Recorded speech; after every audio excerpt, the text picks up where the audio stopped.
The galaxy is old, its empires are powerful, and its wars are endless. Humanity stands. These are the Empyrean Chronicles. Make it expensive. A story of the Empyrean Chronicles, featuring Captain John Reynolds. Part 1. The Corridor. The Kareth Corridor was not a place you went by choice. It was a place you went because the alternatives were worse, which was the defining characteristic of most of the decisions made in contested space. 48 million kilometers of navigable channel between the Kareth Nebula on the port side and the Vrath gravity shelf on the starboard, a stretch of open space that was not open in any meaningful sense, because it was the only viable transit route between the Aldrin system and the UEF held stations at Kareth 4, and everyone who needed to move between those 2 points had to move through it, which meant everyone who wanted to stop that movement knew exactly where to wait. The Vrath had learned this early. So had Reynolds. He stood at the forward observation port of the UEF cruiser Resolute and looked at the corridor ahead with the particular attention he brought to things that were about to try to kill him, which was the same attention he brought to everything else, level and complete, and without any visible acknowledgement that the thing he was looking at was exceptional in any way. Behind him, 9 civilian transports held their formation with the careful discipline of ships that were not built for military formations, and knew it. They were colony-class vessels, large and slow, and designed for the kind of travel that happened when you had time and safety and no reason to hurry. They were not designed for the Kareth Corridor under current conditions. They were not designed for any of this. They were here because the alternative was staying on Aldrin 7 while the Vrath finished what they had started 3 weeks ago, and nobody on those 9 ships had been willing to do that. Reynolds understood this. He also understood the tactical situation with a clarity that he had not shared in full with anyone on his bridge, because there were things a commanding officer processed alone and then acted on, and the full arithmetic of the Kareth Corridor on this particular morning was one of them. He had the Resolute, one heavy cruiser, currently operating at 83% capability after the damage sustained in the Aldrin orbital engagement 4 days ago. Her port rail guns were at reduced capacity. Her forward shields had been patched rather than replaced. She was, in the language of the maintenance reports he had been reading and signing for 4 days, mission capable, which was the military's way of saying functional enough to die in. He had 2 frigates, the Halcyon and the Tyne, both lighter than he would have preferred, and both crewed by people who had been in continuous operation for 11 days without a rotation. They were good ships with good crews, and they were tired in the way that showed up not in performance, but in the half-second delays that accumulated when people were running on the wrong side of their limits. He had 11 fighters from the Resolute's wing, down from 16 after Aldrin. The pilots he had left were his best, which was the only consolation available, and it was a limited one. Against this, waiting at the far end of the corridor, according to the intelligence his communications officer had pulled from the last beacon relay 40 minutes ago, was a Vrath interdiction force of 14 warships, 2 heavy cruisers, 4 destroyers, 8 patrol craft that were lighter than the frigates but faster than anything Reynolds had, and numerous enough to matter. He had done the math. He had done it 3 times, the way he did math that came out wrong the first time, to make sure he had not made an error. He had definitely not made an error. Captain. His tactical officer, Lieutenant Sana Obi, spoke from her station with the precise tone she used when she had information he needed and was not certain he was going to want it. Updated beacon relay. Vrath force has not repositioned. They are holding at the corridor exit. Holding, Reynolds said. Yes, sir. They are not advancing into the corridor. Reynolds considered this. The Vrath interdiction commander was not advancing because advancing was not necessary. The corridor was a funnel. Everything that entered it had to exit it at the same point, which was the point the Vrath were sitting on. There was no tactical reason to move. You simply waited and let the geometry do the work. It was, Reynolds acknowledged, the correct call. He turned from the observation port. Status on the convoy. All 9 transports holding formation. Transit speed consistent. Estimated time to corridor exit, 4 hours and 20 minutes at current speed. And the Vrath. At current positions, intercept occurs at the corridor exit. They do not need to move to engage the convoy. Reynolds walked to his command chair. He did not sit in it. He stood beside it with one hand resting on the back, which was a habit he had developed over 17 years of command, a way of being present at the chair without being anchored to it. "Get me Commander Tassi on the Halcyon," he said, "and Lieutenant Voren on the Tyne." "On screen, sir." The 2 commanders appeared on the split display. Tassi was a compact woman with the specific kind of calm that came from having been in enough bad situations that new ones required context before they registered as bad. Voren was younger, 6 years in, and had the focused stillness of someone who had learned early that the way you handled what was coming was by not wasting anything on what had not arrived yet. Reynolds looked at both of them. "You have seen the beacon relay update," he said. "Yes, sir," said Tassi. "Yes, sir," said Voren. "Then you know what is waiting at the exit." He paused, not for effect, but because what he was about to say deserved a moment of its own. "I am not going to tell you this is manageable. It is not manageable in any conventional sense. 14 ships against 3, with a convoy we cannot leave and cannot outrun, at a position we cannot avoid." He looked at the display. "What I am going to tell you is what we are going to do instead of managing it." Tassi said nothing. Her expression did not change. Voren said nothing either, but something in his posture settled. The specific settling of someone who had been holding tension in reserve and had just decided where to put it. "We are not trying to win this engagement," Reynolds said. "We are trying to make it cost more than it is worth. There is a difference, and the difference is everything.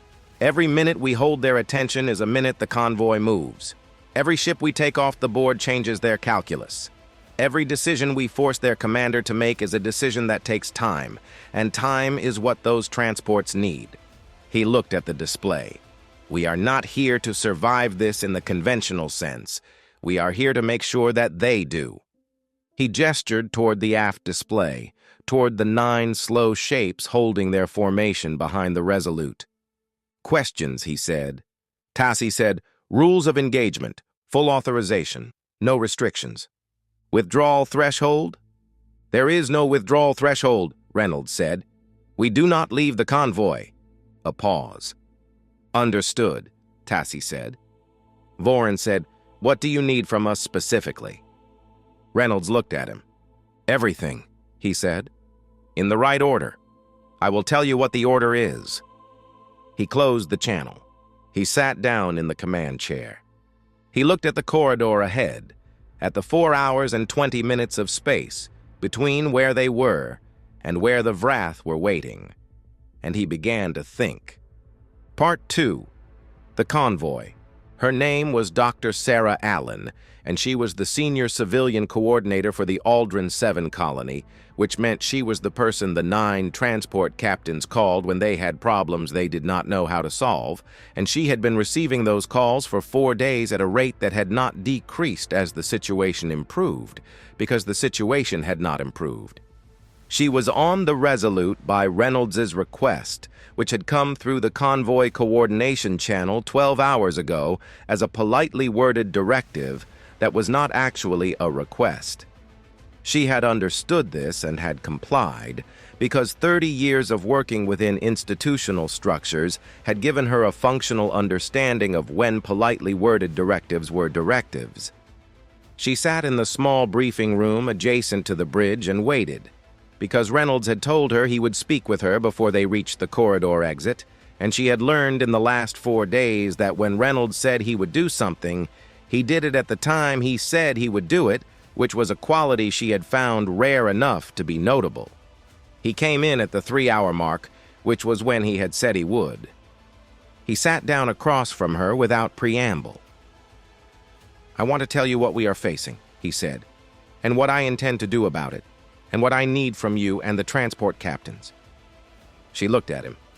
In 30 years, she had sat across from a lot of people who were about to deliver bad news and had developed a reliable sense of the difference between bad news that was being softened and bad news that was being delivered straight. Reynolds was delivering it straight, which she appreciated, and which also told her something about the category of bad it was. Go ahead, she said. He told her. Not everything, she suspected, but enough. The Vrath force, the numbers, the geometry of the corridor, what he was going to do and what he needed the transports to do while he was doing it. She listened without interrupting, which was something she was good at, and processed what he was saying at 2 levels simultaneously. The tactical level where she understood the shape of it, and the human level where she understood what it meant for the people on those 9 ships. When he finished, she said, You are describing a situation where your ships take the engagement so the transports can move through. Yes, he said. And your assessment of the outcome for your ships. A pause. My assessment, Reynolds said, is that we do our jobs and the convoy gets through. It was not an answer to her question. She recognized this and also recognized that it was, in its own way, the most complete answer available. What do you need from us? She said. Maximum speed from the moment the engagement begins. Not convoy speed. Every transport runs at its own maximum. Formation discipline goes out the window. I need them scattered and fast and moving toward the exit in whatever configuration gets them there quickest. He looked at her. Some of them will be faster than others. The faster ones do not wait for the slower ones. She processed this. You are asking them to leave each other behind. I am asking them to survive, he said. Those are not always the same instruction. She looked at the table between them for a moment. There are 4,031 people on those 9 ships, she said. I know, Reynolds said. I have the manifest. Of course he did. She looked up at him. I will talk to the transport captains, she said. They will do what you need. He nodded once. He stood. Dr. Allen, he said. She looked at him. We are going to get them through, he said. And the thing that was notable about it was that it did not sound like reassurance. It sounded like a statement of operational intent, the same tone he used when he told his helmsman to set a course, certain and specific and already decided. She found, to her own surprise, that she believed him. She went to talk to the transport captains. Part 3. 1 hour out. At 1 hour from the corridor exit, Reynolds called his senior staff to the bridge and laid out the engagement plan in the specific, unhurried language of someone who had been thinking about nothing else for 3 hours. It was not a conventional plan. Lieutenant Obi, who had been his tactical officer for 2 years and had learned to read his operational thinking the way a musician learned to read a score, recognized this immediately and said nothing, because the time for questions was during the briefing and she had learned that Reynolds's plans, unconventional or otherwise, rewarded attention more than skepticism. The plan was this. The Resolute would not hold the defensive position that tactical doctrine recommended. She would advance, not at the convoy. Ahead of the convoy, she would move into the engagement range of the Vrath force before the transports reached the exit, which meant she would draw their attention and their fire before the convoy was in their arc. The Halcyon and the Tyne would not flank. They would trail, positioned behind and to either side of the convoy, not to protect the convoy from the Vrath force at the exit, but to intercept any patrol craft that broke away from the main force to run down the slower transports. Their job was not the battle at the front. Their job was the edges. The fighter wing would split. 6 birds went with the Resolute, not for air support in the conventional sense, but for a specific task Reynolds described in precise detail that made Obi look at the tactical display and then back at him with an expression that was not quite surprise and not quite admiration, and landed somewhere between them. 5 birds stayed with the convoy, not to fight, to communicate, to relay targeting data, positional updates, and Reynolds's orders to the transports in real time because the convoy's own communications were not military grade, and he needed the information moving faster than they could move it. The Vrath commander, Reynolds said, is going to see us coming. He is going to see one cruiser advancing on 14 ships, and he is going to make a decision. He is either going to commit the full force to eliminating us quickly and cleanly, which is the efficient choice, or he is going to hold a portion of his force back for the convoy, which is the cautious choice. Reynolds looked at the display. Either decision works for us. If he commits fully to us, the convoy has a window. If he holds back, we have a smaller force to deal with at the front, and the ships he holds back have to get through the Halcyon and the Tyne to reach the transports. He could split evenly, Obi said. He could, Reynolds agreed. That is the worst option for him and the best for us, which means a competent commander will not do it. He will commit or he will hold. Either way, we have something to work with. He looked at his crew.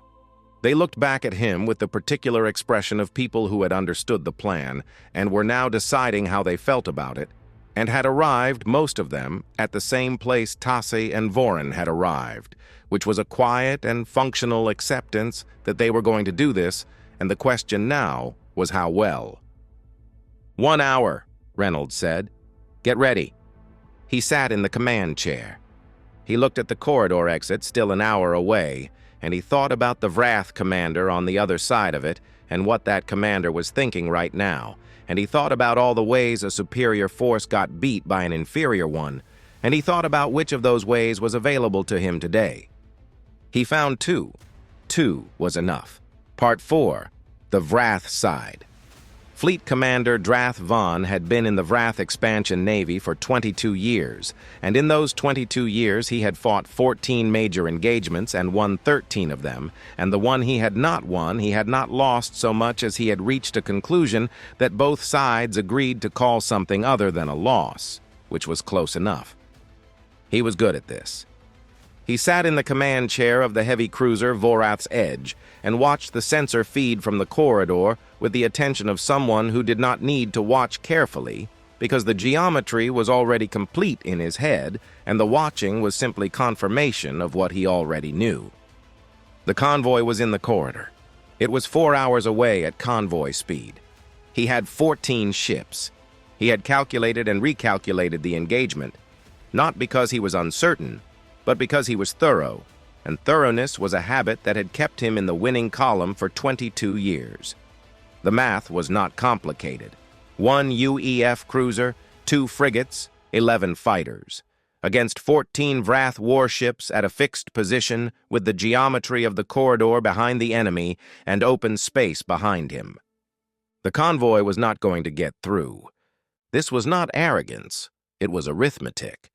He had been watching the sensor feed for 3 hours when his tactical officer said, "Commander, the UEF cruiser is separating from the convoy."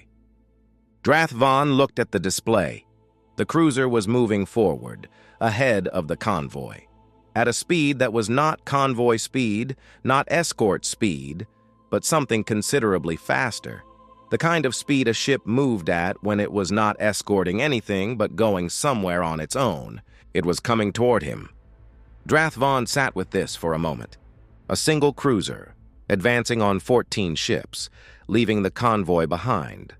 The tactical reading was clear.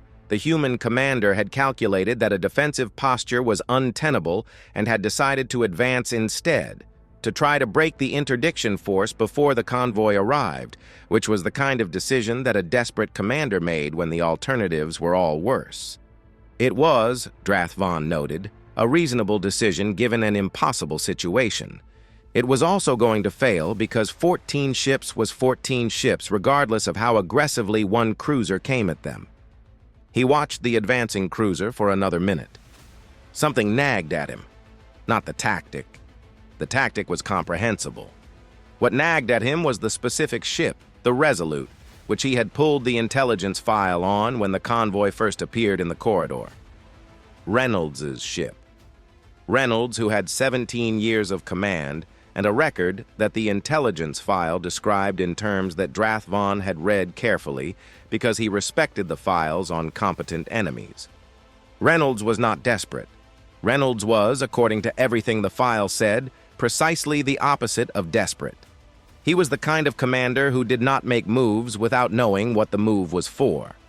So, what was this move for? Vrath Vaughn looked at the display. The cruiser was still coming.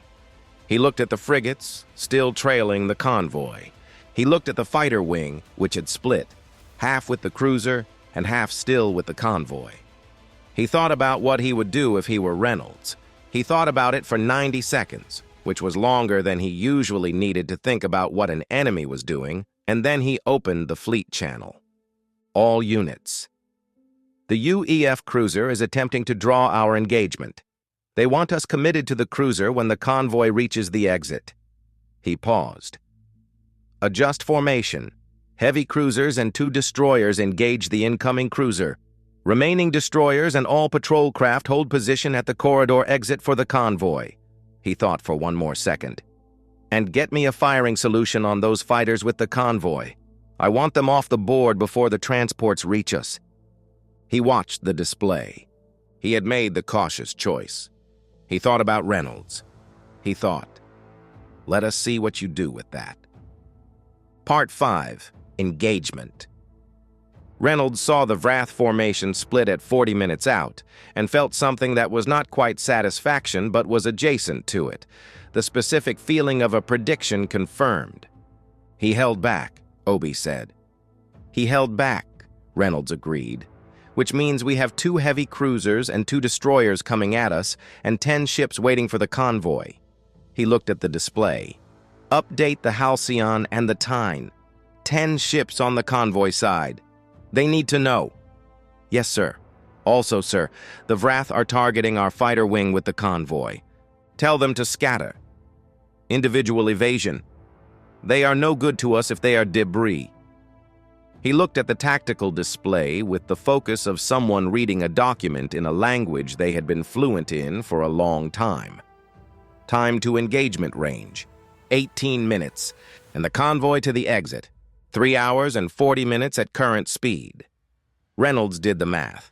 3 hours and 40 minutes. He needed to hold 2 heavy cruisers and 2 destroyers for 3 hours and 40 minutes with 1 cruiser at 83% and 6 fighters.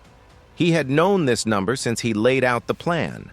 He had not said it aloud because numbers like that had a way of doing things to the people who heard them, and the people on his bridge needed to be doing their jobs, not doing math. Helm, he said, "Sir, do not go to them. Make them come to us." The helmsman looked at him.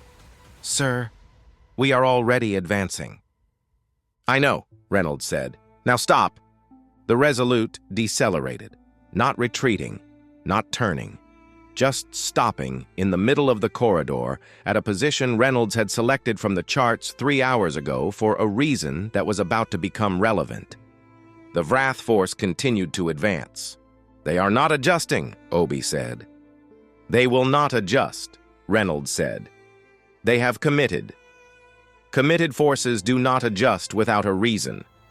We are going to give them reasons." He watched the display. At 12 minutes out, he said, "Fighter Wing, Task 1." The 6 fighters with the Resolute broke formation in a specific pattern that was not a combat spread. It looked on the tactical display like the beginning of a strafing run, which was what it was designed to look like. It was not a strafing run. The Vrath force responded to the apparent strafing pattern by redirecting 2 of their destroyers to intercept the fighters, which was exactly what Reynolds had expected, which was why the fighter spread was designed to look like a strafing run. "Task 2, he said. The Resolute moved, not forward, lateral. A hard burn to starboard that took her out of the direct approach corridor and put her at an angle to the advancing Vrath formation, an angle that was tactically awkward for the Vrath because it required them to adjust their own formation to maintain the firing solution they had been building for 12 minutes. They adjusted. It cost them 90 seconds. Reynolds watched them adjust. There. he said quietly, to no one in particular. "Sir," Obi said. "He is good," Reynolds said, which was not a compliment to the enemy so much as a confirmation of a variable he had already accounted for. He adjusted cleanly. No hesitation. He looked at the display, which means he has done this before and he trusts his formation discipline. He paused. Formation discipline is a strength until it is not. Obi looked at him. He did not explain further. He watched the display. At 8 minutes out, the first Vrath salvos came in. Long-range probing fire, accurate enough to require the Resolute to maneuver, but not accurate enough at this range to threaten her seriously. Reynolds let the helm work, the evasive pattern they had drilled until it was reflex, and watched the Vrath adjust their targeting with each maneuver. Learning his patterns, he let them learn for 90 seconds. Then he changed the pattern. Not to a new pattern, to no pattern. Random variance in the evasive movement, unpredictable enough that the targeting solutions the Vrath had been building became invalid the moment they were complete. "Sir, that is going to make our own targeting harder," Obi said. "Yes," Reynolds said. "We are making it harder to hit them. We are making it harder for them to hit us," Reynolds said. "At this stage, that is the more important problem." Obi processed this. "We are not trying to kill them yet," she said. "We are trying to survive long enough for the math to change," Reynolds said. "When the math changes, we will try to kill them." "When does the math change?" Reynolds looked at the display. "When the convoy is close enough that the ships at the exit have to make a decision," he said. "Right now, the ships at the exit are waiting because they have time. When the convoy is 30 minutes out, they will not have time. They will have to choose between holding position and engaging, and the moment they engage the convoy, they move, and moving ships have different vulnerabilities than stationary ones." He paused. "That is when the math changes. 3 hours and 20 minutes, Obi said. "Approximately," Reynolds said. He watched the Vrath formation close to effective engagement range. The battle, the real one, was about to start. He thought about 3 hours and 20 minutes. He thought about 83%. He thought about the 4,031 people in the corridor behind him. He picked up his coffee, which had been sitting in the holder beside the command chair for 40 minutes, and was cold, and drank it anyway. "All batteries," he said. "Firing solution on the lead destroyer. Obi, I want a solution that accounts for the formation behind it. If we can make the lead ship a problem for the formation, that is worth more than a clean kill." Obi worked her console. "Solution in 30 seconds, sir." "Take your time," Reynolds said. "Do it right." He watched the display. He waited. Part 6, the cost of inches. The first hour of the engagement cost Reynolds his port rail battery. Not to a clean hit. To the accumulated stress of sustained fire and evasive maneuvering on a system that the maintenance reports had described as mission-capable rather than fully repaired, and which had now demonstrated the difference between those two classifications in a way that would have been educational if he had not already known it. He noted it. He adjusted his firing solutions to account for it. He kept moving. The Vrath lead destroyer had taken 3 direct hits and was no longer maintaining formation position, which was the thing Reynolds had been trying to achieve with Obi's solution, and which had taken 11 minutes and 42 rounds to accomplish. The destroyer was not destroyed. It was disrupted, its position in the formation now creating a problem for the ships behind it, requiring adjustments that took time and attention. Time and attention were what he was buying. The price was high. "Port shield at 40%, Obi said. "Recommend we rotate to present starboard." "Not yet," Reynolds said. "Sir, if we take another concentrated volley on the port side." "I know," Reynolds said. "Not yet." He was watching the Vrath formation adjust around the disrupted destroyer, watching the specific way their formation discipline worked. The way trained crews responded to unexpected variables in a formation they had been holding for hours. He was building a picture. The picture was not complete yet. 30 seconds, he said. Obi said nothing. She trusted the 30 seconds the way she had learned to trust his other calls, not because she understood exactly what he was waiting for, but because the record of those calls was long enough that the trust had become its own evidence. Reynolds watched the display. The Vrath formation adjusted. There, a gap. Small, transient. The kind of gap that existed for 20 seconds between a formation adjusting and a formation adjusted. The dead moment between old geometry and new. Helm. Rotate now. Come to heading 047, full burn. The Resolute moved, not away from the Vrath, toward the gap. A hard burn that took her through the transient space between the disrupted destroyer and the heavy cruiser behind it, a gap that had been there for 15 seconds and would be gone in 5 more. They went through it with 3 seconds to spare. Behind them, the Vrath formation tried to close, tried to bring weapons to bear on a ship that was now on the wrong side of their formation for the guns that were already tracking. And for 4 seconds, the Resolute was in a position that the Vrath had not planned for, and their formation discipline, the same discipline Reynolds had been studying for an hour, worked against them. Reynolds used the 4 seconds. 4 seconds of unrestricted firing at the flank of the Vrath heavy cruiser at close range, every operational battery on the Resolute finding solutions that the cruiser's shields had not been positioned to handle. The heavy cruiser did not go down. Its shields did. "OB," Reynolds said. "Already on it," she said, and the Resolute's targeting system shifted to the exposed hull of the Vrath cruiser with the focused attention of someone who had been waiting for exactly this. The cruiser took 2 direct hull hits before the Vrath formation closed and the window ended. It was still operational. It was no longer at full combat effectiveness. Reynolds pulled the Resolute back to open range and resumed the evasive pattern, the random variance that made their movement unpredictable, and assessed what the last 4 minutes had cost. Port shields at 22%. 3 hull breaches in non-critical sections, sealed by the automated systems. 1 fighter down. Pilot recovered. He thought about 2 hours and 50 minutes. He thought about 22%. He kept moving. Part 7. The Halcyon and the Tyne.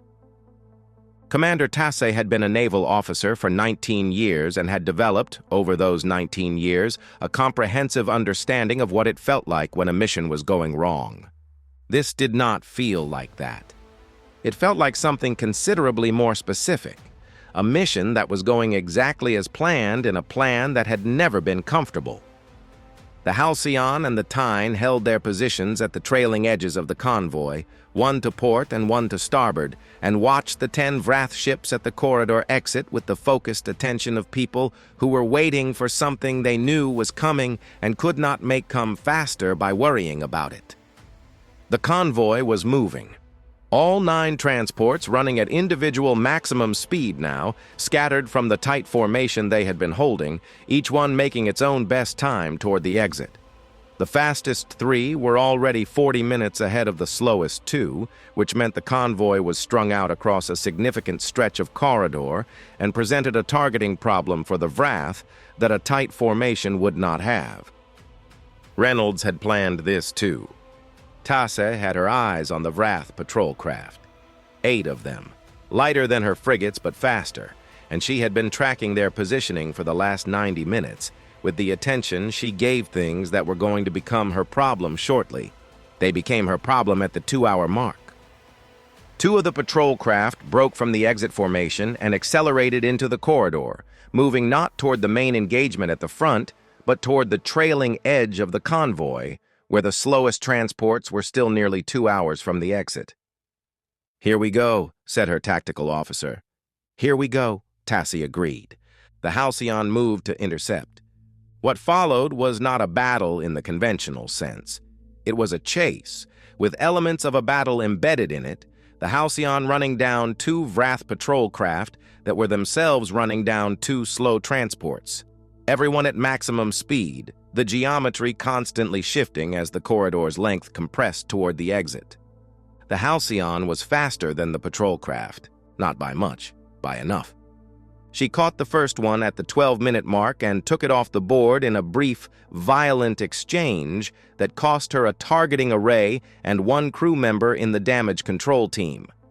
She caught the second one 6 minutes later, and the exchange was cleaner, the patrol craft having seen what had happened to the first one and made the decision to fight rather than run, which Tasse respected as a choice and acted on accordingly.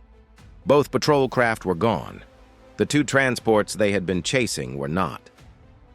She brought the Halcyon back to her position and watched the Vrath exit formation. 6 patrol craft remaining, 4 destroyers, 1 heavy cruiser, 1 hour and 40 minutes until the first transports reached the exit. She called the Tyne. Voren. 2 down on our side, how are you? 1 patrol craft intercept, no losses. They pulled back when I moved to engage. His voice had the quality of someone who was watching something and not sure what it meant. Tasse. They pulled back cleanly. They are not pressing. Tasse looked at the display. The Vrath formation at the exit had not advanced further into the corridor. They are waiting, she said. For what? She thought about it. For the convoy to come to them, she said. They do not need to chase. They just need to hold the exit. A pause. And if we cannot break their hold before the transports arrive, Voren said, then Reynolds needs to give us something to work with, Tasse said. So let us make sure we are ready when he does. She closed the channel. She watched the exit. She thought about 1 hour and 40 minutes. She started planning. Part 8. The math changes. At the 2 hour and 50-minute mark, with 50 minutes until the lead transports reached the corridor exit, Reynolds assessed his situation with the same level clarity he had been applying to it since the engagement began. The Resolute was at 61% capability. Port shields were gone. Starboard shields were at 53%. She had 4 operational main batteries, down from 6. She had 4 fighters remaining from the 6 she had started with. The other 2 lost to the Vrath destroyers that had been running intercept patterns for the last hour. The 2 Vrath destroyers were both still operational, though one of them was no longer maintaining formation position effectively, which was familiar. The Vrath heavy cruiser he had hit in the gap maneuver was still in the fight. It had been the most dangerous thing he had faced in the last 3 hours, and it was still there, and it was going to be there at the end, regardless of what he did in the next 50 minutes, because it had too much left in it for the Resolute to finish before the convoy arrived at the exit. This was the honest arithmetic. Against it, the convoy lead transports were 50 minutes out. The Halcyon and the Tyne were intact and in position. The Vrath formation at the exit had not advanced, which meant Tasse and Voren had done their jobs. And the 10 Vrath ships at the exit were about to face a choice they had not had to face yet, because 50 minutes from now, the thing they had been waiting for was going to arrive. And waiting was going to become not an option. Moving ships had different vulnerabilities than stationary ones. He opened the fleet channel. Tasse. Voren.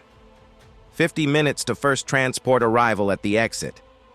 The formation at the exit is going to have to commit when the transports arrive.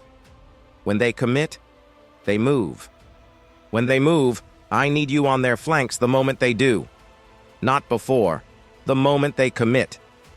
Copy, said Tasse. Copy, said Voren. What are you doing in 50 minutes? Reynolds looked at the 2 Vrath heavy cruisers and 2 destroyers that had been trying to kill him for 3 hours. I'm going to give the formation at the exit a reason to commit early, he said. A pause. How? Voren said. I am going to stop being interesting to the ships I am currently fighting, Reynolds said, and start being interesting to the ships at the exit. Another pause. Sir, Tasse said, and her voice had the quality of someone who had understood and was deciding whether to say the thing she was thinking. That means going through the formation in front of you. Yes, Reynolds said. In a ship at 61%?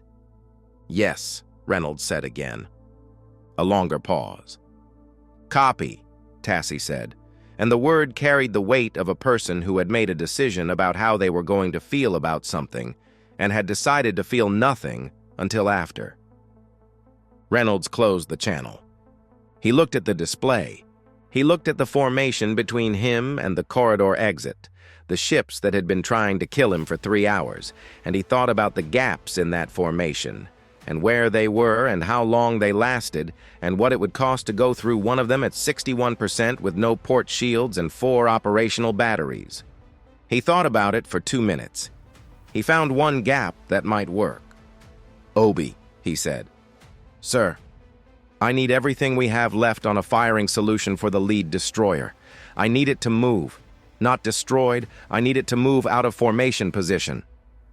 Obi looked at her console. "Give me 4 minutes," she said. "You have 4 minutes," he said. He watched the display. He thought about 50 minutes. He thought about 4,031 people. He thought about the gap. Part 9. Through. The Resolute went through the Vrath formation at the 40-minute mark.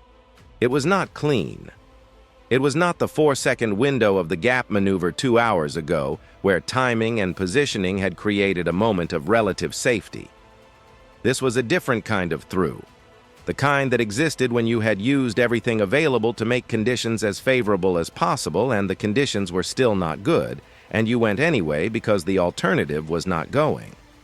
The lead destroyer moved when Obi's firing solution found the specific damage point on its port engine housing that the last 3 hours of engagement had opened up, a precise strike on a precise vulnerability that Obi had identified 20 minutes ago and Reynolds had been waiting to use. The destroyer moved. The gap opened. The Resolute went through it. She took 4 direct hits in 12 seconds, the Vrath formation closing on her from both sides, and the damage that came from those 12 seconds was the kind of damage that showed up immediately in every system report on the bridge and required the damage control teams to make decisions about priority that they had not had to make before. She came through, trailing smoke from 2 hull sections, starboard shields at 11%, 3 batteries operational, 3 fighters remaining, the 4th having taken a hit that its pilot had not survived. Reynolds sat in the command chair and looked at the display and did not look at the damage reports yet, because the damage reports were information about what had already happened, and the display was information about what was happening now. What was happening now was this. The Resolute was between the Vrath main formation and the Vrath exit formation, with the corridor exit 40 minutes ahead and the convoy lead transports 30 minutes behind. The exit formation, which had been sitting stationary for 4 hours waiting for the convoy to come to it, was now looking at a UEF cruiser between them and the main formation, which was a problem they had not had to solve yet and which required a response. They began to move. "Tasse," Reynolds said. "They are committing."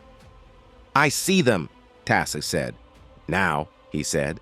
The Halcyon and the Tyne came out of their trailing positions at full burn, not toward the exit formation's front but toward its flanks, the angles Reynolds had identified from the charts 3 hours ago, the angles that the exit formation, optimized for holding a fixed position, was not configured to defend well while also moving forward. Moving ships, different vulnerabilities. The exit formation had 6 patrol craft, 4 destroyers, and 1 heavy cruiser. Against them, 2 frigates at full capability, 4 remaining fighters that Reynolds redirected from the Resolute to support the frigates, and the specific tactical problem of being a formation that was trying to do 2 things simultaneously: advance on the convoy and deal with threats on its flanks. Formations that tried to do 2 things simultaneously did neither as well as formations that did one. Reynolds watched the display. He watched the Halcyon take a destroyer off the board in a flanking exchange that cost her a forward battery. He watched the Tyne drive 2 patrol craft back into the exit formation's path, creating the same kind of internal disruption he had been creating in the main formation for 3 hours. He watched the exit formation's heavy cruiser try to orient toward the Resolute, which was the most significant threat in its assessment, and in doing so, take its attention off the Halcyon's approach angle. He watched Tasse see the opening and take it. The Halcyon's concentrated fire on the exit formation's heavy cruiser, from an angle it was not watching, was the decisive moment. Not decisive in the sense that it ended the engagement, decisive in the sense that it changed what the Vrath exit formation was able to do, which changed the geometry, which changed the math. "Lead transports are 20 minutes out," Obi said. Reynolds looked at the display. The exit formation was disrupted, not destroyed. 3 destroyers still operational, 4 patrol craft, the heavy cruiser badly damaged and no longer dictating the formation's behavior. The main formation behind him was reorganizing, still dangerous, but reorganizing took time. 20 minutes. The lead transports were going to reach the exit in 20 minutes, and the formation that had been waiting to stop them was no longer in a position to stop all of them. Some of them, not all of them. Reynolds looked at the display. "Obi," he said, "which destroyers have firing solutions on the corridor exit approach?" She checked. "2 of them, sir. The third is oriented away from the approach corridor dealing with the Tyne." "Solutions on both," he said. "Everything we have. I need their attention on us." "Sir, at 11% shields." "Solutions on both," he said again, and his voice was the same as it always was, level and certain and without any acknowledgement that 11% was the number it was. Obi ran the solutions. The Resolute, trailing smoke, running on 3 batteries, with 11% starboard shields and nothing on the port side, turned toward the 2 Vrath destroyers and opened fire. She was not trying to kill them. She was trying to be more interesting than the transports. She succeeded. Part 10. Through the exit. The first transport cleared the corridor exit at the 38-minute mark, then the second, then 3 more in a 7-minute window, the faster ships that had been running ahead of the convoy for the last 2 hours arriving in a cluster that the disrupted exit formation was not positioned to stop completely. 2 of the remaining destroyers broke off from their engagement with the Resolute to intercept the transports. The Tyne went after them. What Voren did in the next 11 minutes was not in the tactical doctrine he had trained on, and was not something Reynolds had planned specifically, because Reynolds had given him the objective and the position and the moment, and trusted him to fill the rest in himself. He filled it in. Both destroyers were off the board before they reached the transports. The Tyne was no longer fully operational when this was done, but she was there, between the transports and what remained of the exit formation, and what remained of the exit formation was looking at a tactical display that had changed substantially from the one they had been looking at 4 hours ago. The remaining 3 transports cleared the exit over the following 22 minutes. The last one, the slowest, the one carrying 412 people and moving at 81% of its rated maximum because its rated maximum was not a number it had been asked to sustain for this long, cleared the exit with 6 minutes to spare before the Vrath main formation, finally reorganized and advancing, reached the position to cut it off. 6 minutes.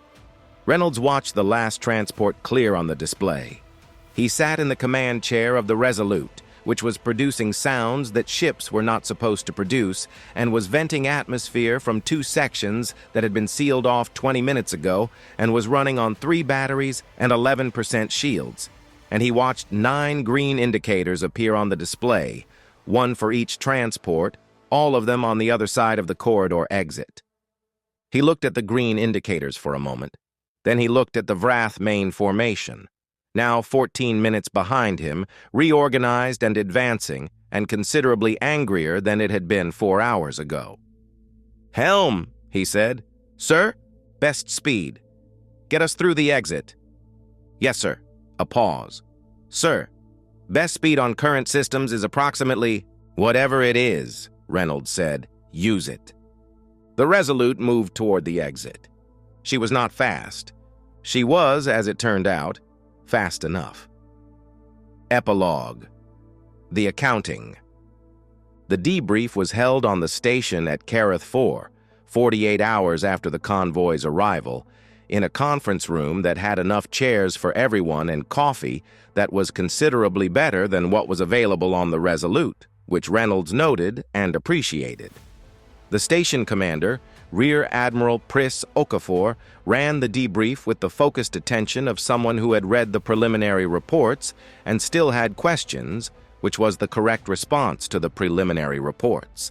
Reynolds answered the questions in order, without embellishment, with the same level tone he used for everything. The Resolute had sustained significant damage. She was repairable. She was in the repair bay now, and the engineers had given him a timeline that he had reviewed and found optimistic, but not impossible. The Halcyon had sustained moderate damage. Commander Tassi had 3 crew members with serious injuries and 1 fatality. A damage control specialist named Petty Officer Rael O'Moss, who had died in the secondary engineering section during the flanking exchange with the Vrath heavy cruiser. Reynolds had written the notification himself, the night before the debrief, because that was something he did himself. The Tyne had sustained heavy damage. She was in the repair bay beside the Resolute. Lieutenant Voren had no fatalities and 11 injuries, 2 of them serious. Reynolds had reviewed Voren's engagement record from the final 11 minutes twice and had written a formal commendation that he had submitted to Admiral Okafor's office before the debrief. The fighter wing had lost 4 pilots. Reynolds had written 4 notifications.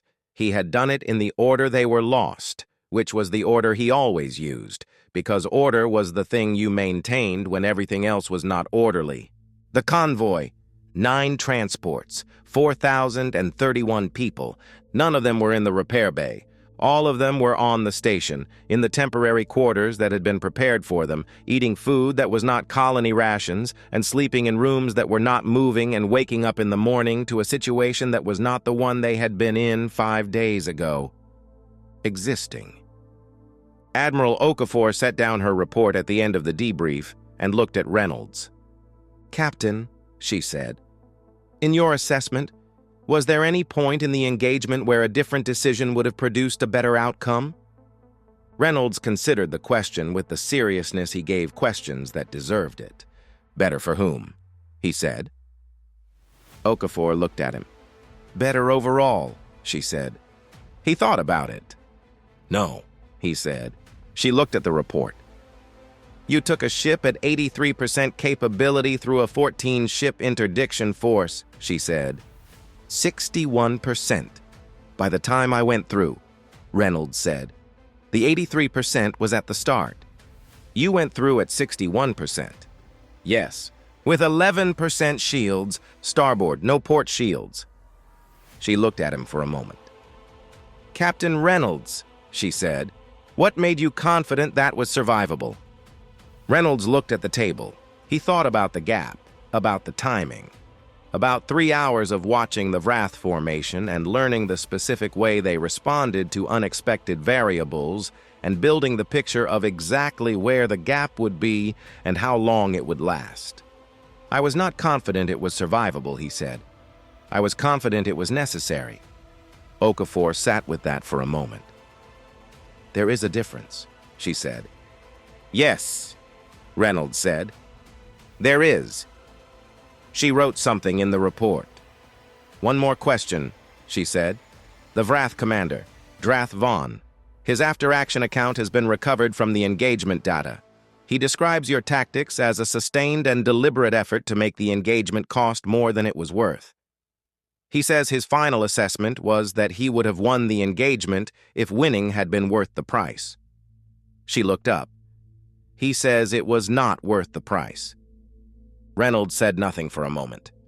"He is right," he said finally. "That is the outcome you intended."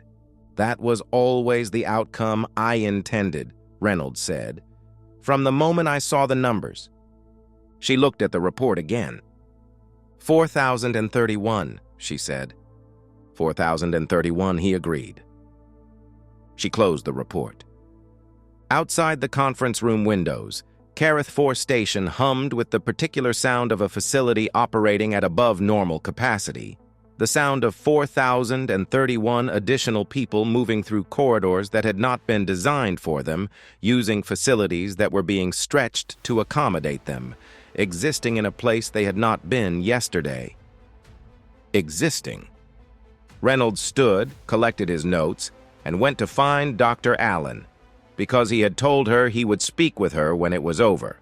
And it was over. And he kept the things he said he would do. He found her in the civilian processing area, standing at one of the high windows that looked out at the stars, watching the place where the Kareth corridor was too far away to see, but was there nonetheless. The space between 2 points where something had happened that she would be thinking about for a long time. She heard him approach and turned. She looked at him for a moment. "You said you would get them through," she said. "Yes," he said. "You did." "Yes," he said again. She looked at him with the expression of someone who had something to say and was deciding whether the words available were adequate to the thing. "Was it close?" she said. Reynolds thought about 11%, about 61%, about 6 minutes, about 4 pilots and 1 damage control specialist, and a ship that was in the repair bay making sounds she should not be making. "Yes," he said. She nodded. She looked back at the stars. "Thank you," she said. He stood beside her for a moment, looking at the same stars, the same corridor, the same space where the math had been what it had been and had come out the way it had come out. Then he went back to work. If you enjoyed this story and want to hear more tales of humanity rising among the stars, please like, comment, and subscribe.